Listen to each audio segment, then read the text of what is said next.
Nakasave ka lang natin, no? Hoy!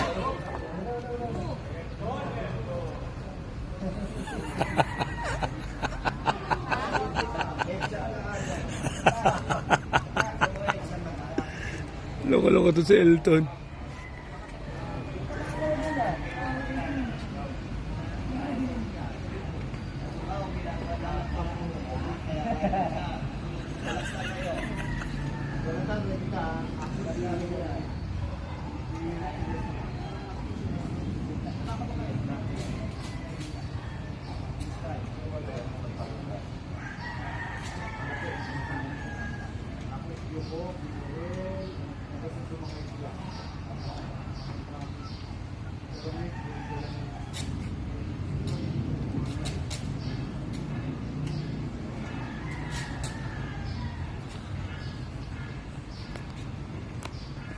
Ready ha, sila ano ha.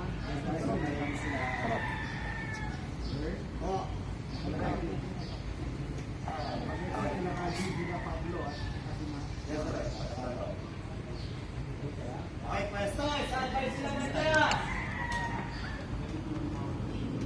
Lang to, pagdating doon, kantakayin ka na. Ikaw.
Ayan, nandito kami lahat.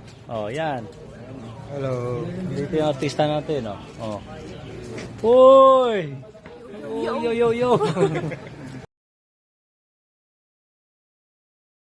So, prime time action hero, Ruru Madrid. Maraming salamat sa pagpaulak dito sa Dapat Alam Mo. Ayan. Ayun, sige, babatiin natin yan. Kamusta sa mga nanonood po ng Dapat Alam Mo. Siyempre po sa mga host po dyan, Kuya Kim, Ate Susan, at si El. Hello po, binabati ko kayo lahat. Okay, Ruru, unang katanungan, napakita natin to. Ito ang iconic na motor mo. Ito, no? Ayan, oo, nakikita Alam naman. na kita to gabi-gabi. Sa dami-dami ng buwan na nakasama mo itong motor na to. Siguro unang katanungan, saan mo ito pinaka nahirapan itong gamitin? Diba? Sa dami eksena mo sa Black Panther. Actually, nag 1 year na kami kahapon na taping. Dahil sa loob ng isang taon na yun, napakarami. Meron kami isang tracking na ginawa sa kahabaan ng Sipag. Hindi ko malilimutan yan. Kasama ko ang aming AD. Yung AD namin usually yung nagmumotor at may kasama siya yung aming DOP, si Derek Mark, siya yung nagka-camera. So yun, talagang sinusuong namin ng traffic. At syempre, alam mo yun, kahit na delikado o may mga pagkakataon na gano'n, talagang nagiging maingat pa rin dahil may mga bantay tayo na SO, hindi malilimutan yan. Syempre, may mga bantay rin tayo na mga Ito, nakikita ko may mga nakastandby. Tour mo naman kami ng mga nangyayari sa likod dyan. Anong area to para sa mga kapuso natin yung pamilya? Ito, brother, itong area na ito, ito po ang area ng aming mga direktor. Okay,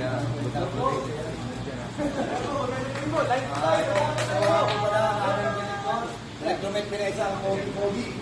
At syempre po, ang aming napakagaling po na executive producer. At ang aking napakagandang living lady. Maraming po, this is Classic Redman. Ang aming AP, Sir EJ. At ang aking lolo. Kasama.